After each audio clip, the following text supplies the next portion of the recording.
Jonathan Rauch, Ryan Lizza, thank you both for being here.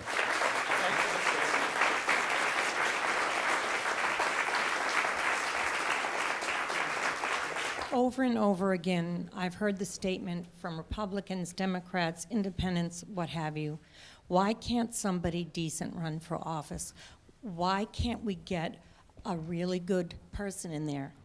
And what I'm hearing you describe is we have somewhat of a chaos situation now, or there's the thought of going back to what I would refer to as the good old boy system. Surely there is a third avenue where the Koch brothers don't get to pick everybody, but at the same time we can't have just the good old boy system, but we can't have chaos either. I think that so many people feel disenfranchised because there doesn't seem to be a third road. Is that a possibility? Yeah, and in fact, we did it pretty well for an extended period of time in a lot of the post-war era. It's a mixed system where you have a combination of popular input through the primary process, but it's consultative to a large extent. And then you have other people who are professionals who are looking ahead at the general election and what a candidate needs to do to win. And then beyond winning, can they govern? Do they have the skills that they're going to need in office? Will we look good after 6 or 8 years of this person having power? And that's when you get people like, Bob Dole in the Senate. I'd argue we had a string of very good presidents and a lot of good congressional leaders. I think a lot of them are still very good. I think very highly of Paul Ryan, for example, and Mitch McConnell. But if you invite a plumber over to fix your sink and then say, oh, by the way, you can't use any tools, they're not going to do a very good job. So I think what works the third way is the mixed system. And that's how the system, by the way, was designed. One thing I would add is the one thing we didn't talk about, and I forget how much of this is mentioned in your piece, is the role of the media in contributing to the chaos we're blame-free. that you describe. And one of your big points is the lack of negotiating space that legislators have. And I think back to the healthcare debate in 2009 and 10, and what would be normal compromises in a previous era were considered front page scandalous news, and everything was covered in real time. And obviously the out party was fanning the flames. So when a politician got some special carve out in Obama's healthcare bill, it was considered scandalous. Now this is the kind of thing that you're pointing to as necessary for negotiation. Right, so when Ben Nelson of Nebraska gets a special Medicaid, I think it was a Medicare deal, it was called the Cornhusker kickback. Now, in your view of politics, that is like completely okay. And I suppose in a previous era, I think of like LBJ, when he passed Medicare, they didn't even have a CBO, right? The CBO now scores every single bill that comes before Congress. The score is everything. If you get a bad score, it's probably not going to pass. Obama hated the CBO so much and its power of scoring that he banned the use of the phrase CBO inside the White House. Is that right? There was one meeting where they jokingly called it banana because he didn't want to hear the word CBO anymore. When LBJ passed Medicare, they didn't have a CBO. He made up all the numbers. It sailed through Congress, and everything that he estimated turned out to be dramatically wrong. So the combination of institutions like the CBO where have much more specific scoring and an aggressive media that has completely opened up the negotiating process, it seems to me that this is why I come back to how do you go back? How do you change it? How do you create that space for negotiators, especially considering the role of the media and how the media will always have a partner in one of the parties who wants to scuttle legislation. It seems really hard to think of. I'm not answering your question, but it just seems hard to figure out exactly how that scenario would look. I'd like to talk about the cat herders for a while. Mitch McConnell and Paul Ryan seem like they've been unified around obstructionism, and that's the way that they've gotten the cats on board, because there hasn't seemed to be anything original that could be done with the factions that they're working with. And would you please talk about that?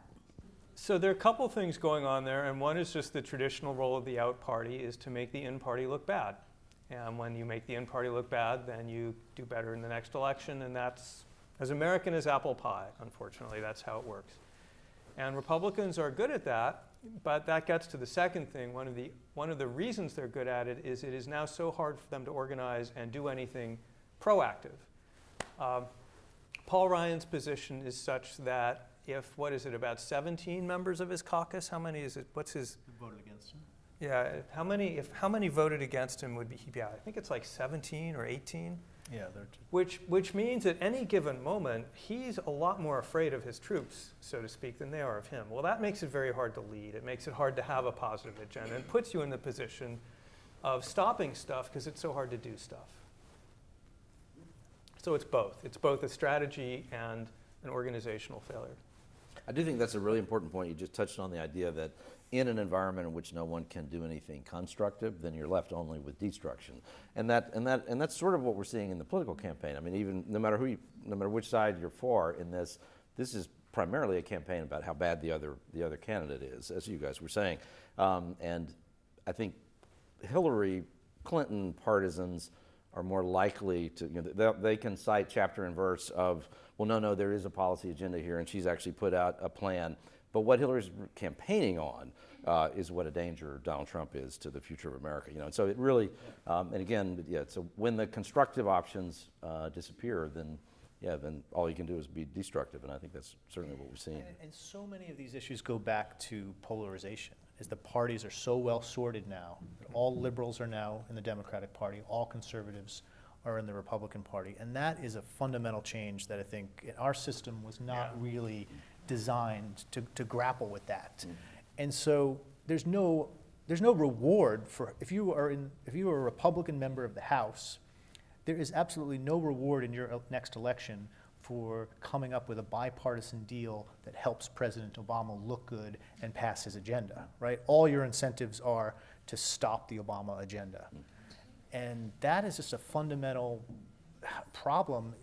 That's why I say, frankly, the only way the system works right now in Washington is one-party rule, is when, the same party controls both chambers and the White House, the way a parliamentary system works. As long as that party is Democratic. No, I'm not sure. I don't think. Do you think Republicans could come together behind an agenda? This Republican Party, if it's Trump, House, and Senate. Well, I don't know about not Trump, but because it's Trump if they win.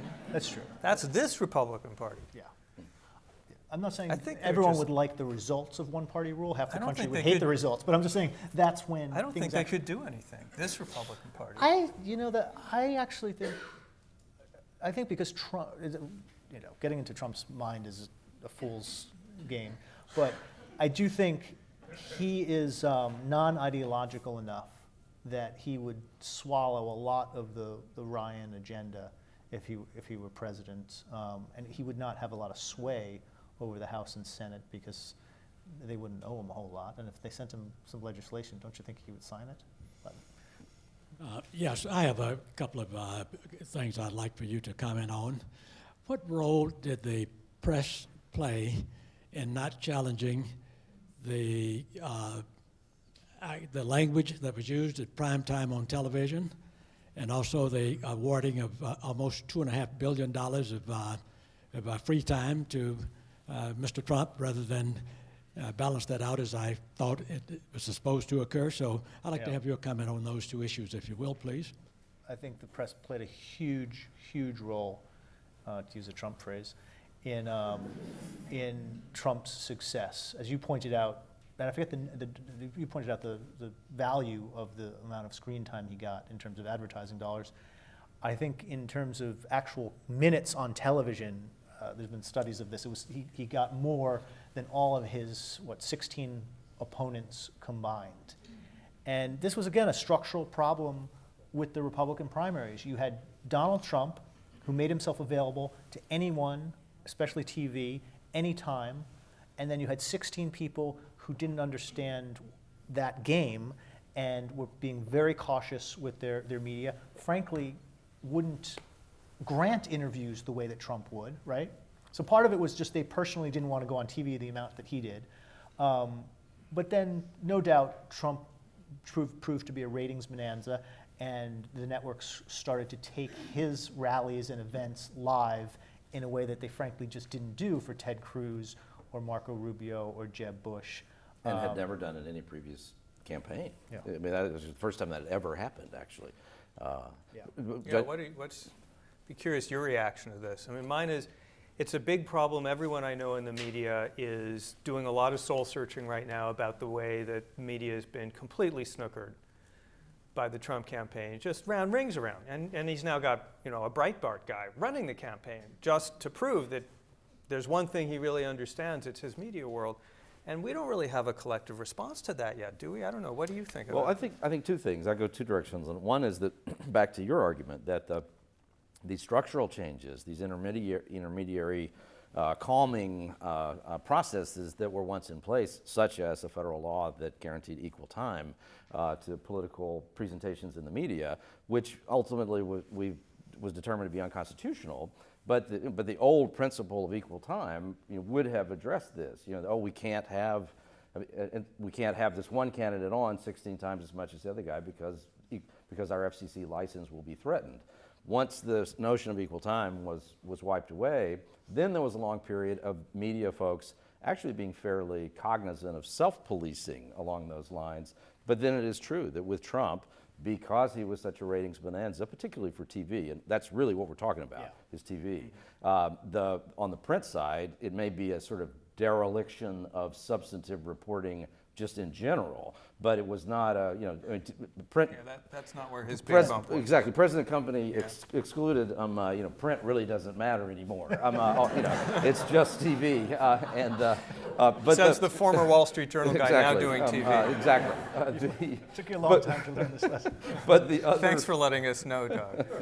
But the other thing I would point out, though, and some of you have probably heard me ask other journalists about this in previous discussions, but that I've been very critical before this election year of the impotence of the National Political Press Corps. I've often asked, I probably asked Ryan when he was here a year ago, to name a story from the 2012 election cycle that really altered the course of events. And the only one that anybody can ever come up with is the 49% thing by Romney. And that came from Mother Jones. That came from an advocacy journalism. Now this year go round, it was late coming, but over the last couple of months, we've begun to see some investigative reporting, particularly into Trump, that has surfaced some things that now whether anybody really is paying attention to them or not, but I think we're seeing higher quality inquiry in terms of the old-fashioned serious investigative reporting now than we did in the past two election cycles, because President Obama did get a pass on a lot of questions from his background. But so I think that on the one, I think it cuts a couple of different ways. But equal time is the real problem. As long as it's allowed and viewers gobble it up like catnip, it's going to be very difficult to restrain a situation like this. I'd like to reiterate that last question, but what about the use of inappropriate language during prime time? That it was just a very big issue, and I'm not a saint or anything like that, but I was surprised to see the media allow that to continue on. The plug should have been because pulled. I never speak that way ever. I didn't know what those words were, so I didn't know how to react to it. Do you mean, what are you specifically referring to? That some of the... I'm not going to repeat it if you don't know what it is. I'm not. But I actually don't remember. Did Yeah, I Trump don't- say some of the George Carlin words in prime time? Before Megan Kelly out there. Yeah, the sort of didn't use the words, Yeah. but said grotesque things. Yeah. I mean, there was quite a bit of backlash on some of that. But I think you may also be reacting to that the primary debates were on the whole dreadful and dreadfully executed. And The Republican ones. the Republicans, yes. I mean, that would be my view, and I don't think you can make much of an argument. And particularly the CNBC debate, which had 4 panelists, 3 of whom were good friends of mine from Wall Street Journal days, and the person who, managing editor of CNBC, is my closest friend in the world. And I called him up the next day and said, "You guys are getting beaten up more than you deserve it, but you do deserve a good bit of beating up here." Because but the problem with the primary debates is that they don't fall under the umbrella of the Presidential Debates Commission. And so they are organized by the networks themselves. And so there is a huge element of those debates that's all about promoting individual people who work for that particular network. So you try to get as many panelists on as you can. You try to get your youngest, sexiest, smartest, newcomer, to be on there. And so you end up oftentimes in those debates with people who really didn't know what they were doing and certainly didn't know how to contain a candidate the way that Jim Lehrer would have, who you guys were here to see a few months ago. Hi, Mr. Lizza, you talked really briefly about echo chambers. You touched on them. Yeah. And I think I have the unique view in this room as a college student from out of state who sees on my social media feeds my friends from Arkansas with their mostly conservative perspectives, and then also attending a socially liberal university where I see these groups not interacting, these demographics not interacting whatsoever. And when there are interactions... Not interacting with who? Like, in terms of healthy political discourse, echo chambers, I see the convergence of conservative echo chambers on social media and more liberal echo chambers on social media. And my question for you is, Mr. Rauch, you were saying how you believe that in the next 40 to 50 years, there can be a reversal of this unraveling. And frankly, I'm a little cynical based on the increasing partisanship and polarization within the millennial generation in which I'm existing, of that occurring. So how do you see that happening, or if at all? And how do you see echo chambers affecting that? Well, this is really up to you, right? I mean, I'm a baby boomer. My generation decided to reform the world because everything was corrupt and misguided until we came along. We didn't understand what we were doing. We made a lot of things worse. We made some things better, too. I'm gay, so I'm not going to switch places with my parents' generation. But now it's your turn. So guess what? You got to figure this out. My article in Atlantic, which I hope everyone looks at, is 8,000 words long and full of challenging material and went off like a grenade, much bigger than anything in my career up until this point. And a lot of that is resonating with younger people, actually. I'm getting emails from people in college who are saying, okay, what can I do to actually start putting pieces back together? There's a whole lot of human beings who instinctively understand that to get people to work together, you've got to have structures and organizations and groups. We do that every day, right? And a lot of you guys, millennials, get that.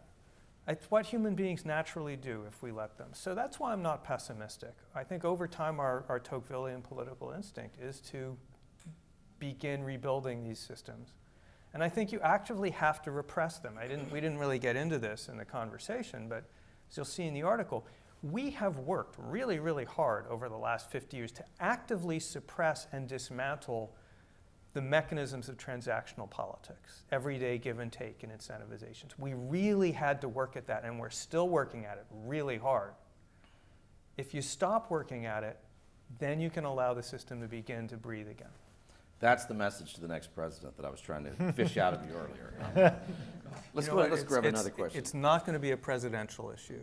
It's going to start in people like this room, and grassroots, and state parties, and people like that. I appreciate the depth you've gone to in dissecting the current dysfunctional situation with American politics. But I'm intrigued by a question. How did we get here? What allowed Donald Trump to emerge as the Republican the national platform? Is it possible that the dysfunction in the Republican Party, for example, has allowed him to capitalize on the circumstances and manipulate the system so that he can achieve whatever goal he wants, whether he becomes president or not? And I ask myself the question, does this man really want to be president? Does he aspire to the presidency, or just to embellish the Trump brand? Interesting question. Beyond that. I don't know. Do you think he wants to be president, I know, really? this is a great question that I've heard. He hasn't promised to serve if elected, right? That's right. No, That's he was asked this. This is true. He was literally asked this, and he gave a sort of non-responsive answer. He would not commit to serve if elected. I think he That's probably like, did not understand the question. No, but there is a question. Doug, is he's he a bright guy. I mean, we keep underestimating this guy. No, I just think he didn't. But the question is he the dog that caught the car, right? Is Yeah. did he just jump into this because we thought it would be good for his business, and then Sell all of a some sudden steaks. he realized he could win? But now that he got that far, Yeah. what's he going to do with it? I assume that he wants nothing more than to win and serve as president. But he was asked in an interview. He did cast a little bit of doubt on this by He not said, "I giving. might not do it." Yeah. And then apparently his people called the Kasich people and said, if you'll come on the ticket, we'll let you do all the running government stuff. Yeah. And he would just be I don't know. Trump himself would just be a cheerleader. We are in, for I don't know, America. we're in Yeah. completely uncharted waters here. We're in waters that an advanced industrial democracy should not be in.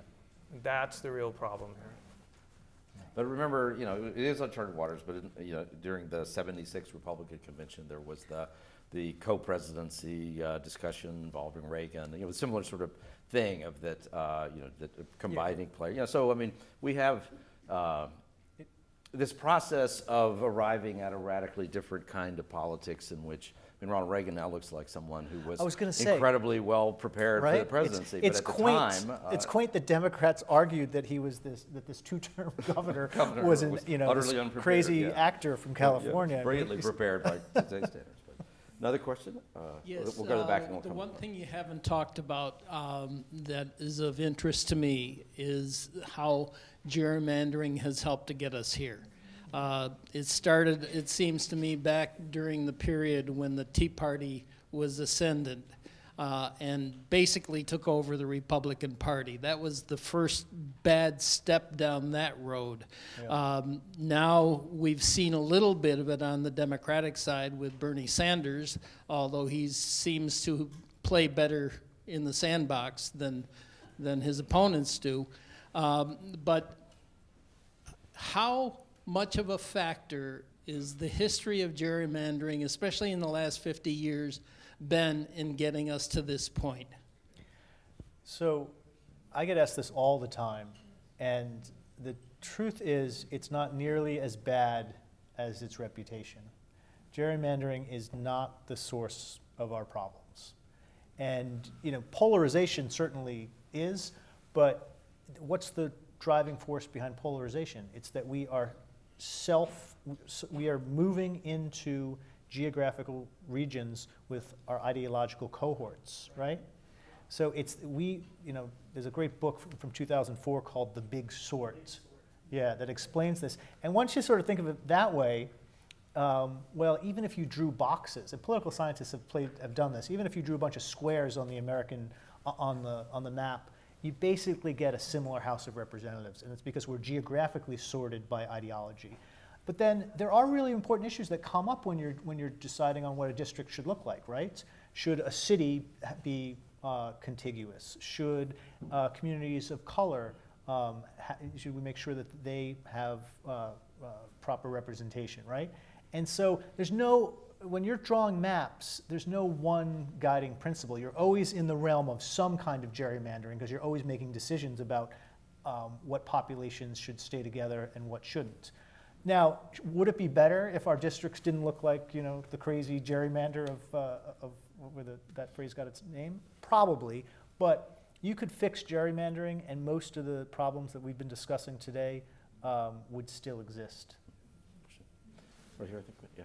And just a final point on that, the real test is the Senate. The Senate is just about as polarized as the House. There's no gerrymandering in the Senate. I want to thank you guys for coming, and I have two quick questions. One is, I was sort of surprised I didn't hear anything about the Tea Party, which the gentleman mentioned earlier, and it maybe being sort of the beginning of a lot of this discourse that we have. And so I just wondered, do you think it's just been relegated to the trash bin of history, or is it still active and alive and well in our political system? That's my first question.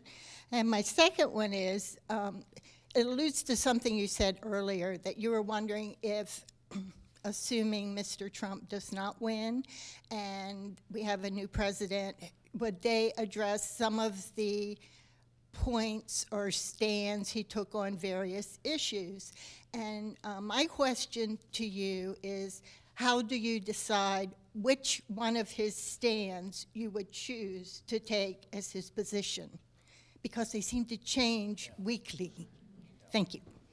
Yeah, I'd been thinking the first presidential debate should be Trump debating himself, because he has been on every side of every issue. So. But what the Tea Party question, I think, is an interesting one. I mean, in Yeah. addition to that, And it's hard to get it because the Tea Party itself was never, you was never. It didn't have a mailing address. Yeah, right. Anyone could. All sorts of elements of the Republican Party could describe themselves as Tea Party folks. And then there's this interesting question of how much of the Tea Party phenomenon overlaps with the Trump phenomenon. There is some evidence that Trump did activate loosely attached Republicans in the primaries. In other words, the surge because there was a big surge in Republican voting in the primaries, and a lot of the people that were coming out to support Trump were people who were only they leaned Republican, but they'd been turned off by politics, and so those probably were not Tea Party people. The Tea Party people were very active, very conservative Republicans, more, I don't want to say mainstream because that suggests moderate, but they were more party regulars, whereas Trump was bringing in some new people who were not Republican Party regulars. So that's one difference. I think the Tea Party phenomenon to me was, just very conservative Republicans with a new brand, and not that different from 1993-94 period, where very conservative Republicans revolted against the last Democratic president and produced a big wave for the Republicans in the first midterm. I think in a Hillary Clinton administration, you'll see in 2018 there'll be something new. Maybe it won't be called Tea Party, maybe it'll be called something else that will come out and will be another conservative backlash against a Democratic president. Basically, every Democratic president since at least Kennedy has faced a big anti-government backlash in its first couple of years. So my take on the Tea Party is actually very different from yours. So it's interesting. I'll put them both on the table. Yes, they're still out there. Yes, they're still important. They're much less important, but they played an absolutely crucial role in causing this meltdown, and here's why. Although they were certainly conservative, they were not Republicans. If you both went and talked to them, as I did a deep dive on them at the time, or read the polls, they disliked Republican leaders and they hated compromise. They were not team players, and they were willing to punish Republicans who were team players, and that is new. Traditional conservative Republicans at the end of the day would vote for the Republican incumbent and be team players. That's the base the party relied on. Tea Party was anti-base, and they said, we will come after you if you vote to keep the government open. They discover this model works because everyone's scared of getting primaried, and they discover they can shut down the government, almost prevent a debt limit bill from happening, kick out a Speaker of the House, and so forth and so on. And everyone else looks at that and says, oh, so the door's wide open. Now the door's wide open. Yeah, since I'm the judge here, I'm on John's side with that one. Because I did a lot of Tea Party work too back in 2010 and 12, and I think your description is exactly right. They were as much anti-conventional Republican as they were anti-Democrat, but they had no place to go. They couldn't actually win, so they had to stay something, and they certainly couldn't become Democrats. They couldn't, and so they ended up as de facto Republican supporters. But it was fascinating this year that the two big Tea Party groups, Tea Party Patriots and Freedom Works, were archly opposed organizationally to Trump. And having created this model, they then immediately lost control exactly. of it. And their rank and file may not have agreed completely with that. I think in the end, a good bit of their rank and file, particularly the Tea Party Patriots group, ended up as Trump supporters. But organizationally, they campaigned probably more actively against Trump than any other Republican allied group that I saw out there. And of course, Freedom Works is a libertarian thing, and was completely behind Rand Paul, whose moment in time just completely evaporated. But I do think that in the aftermath, if you try to look out to where things are headed, particularly if Mr. Trump were to be defeated, that the Tea Party organizations will again be working very hard and maybe be surprisingly effective at trying to create a center of gravity for. Yeah, they're much better at stopping things than doing things because Yeah. they oppose compromise, right? Yeah, You can't do anything without compromise. So This is a structural question. Oh, I love structural questions. You've got I you've live for got the Democrats with Sanders pushing very hard to get rid of superdelegates, and you've got the Republicans now saying, "Oh golly, if we had had superdelegates, we might not have Trump." Also, same thing as far as caucuses, whether they should be open or not, and so on. So if you would comment on where you think this is going on both sides. That's a great question. And we've left Bernie out of this whole conversation, Yeah, really. Bernie's but, important. Important Actually, part, Bernie's a big deal. But yeah, take a crack at it, and then we'll wrap up. It seems to me, I'm sort of like Rauch on this, that I think parties should have some kind of, break glass in case of emergency, or they should be allowed to have that if they think it's for the best, in the best interest of the party. I don't think that's a popular opinion with most voters, and I think most voters see the superdelegate system as anti-democratic, and all of the trends, it seems to me, with public opinion, are that the parties should be as democratized as possible, that there should be no elite superdelegate control. And there's a big debate in the Republican Party. There are different factions at the RNC on this, but it seems to be in both parties the movement is away from anything like superdelegates. Yeah, I think that's basically right. That's the challenge of people like me.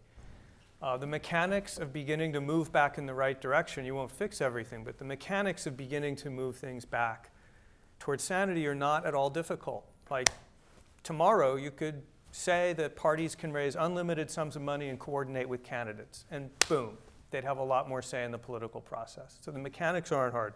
The mentality is much harder. We as a people in America have bought into a narrative in which parties and insiders and politicians are the enemy, and we disempower them at every turn on the theory that the more direct input you have at all times, the better the results will be. Well, the founders knew better. Political science 101 will tell you that doesn't, all kinds of reasons why that model fails. So now the next task of people like me, and for, I guess, students like you, is to begin thinking, no, we still kind of need these structures.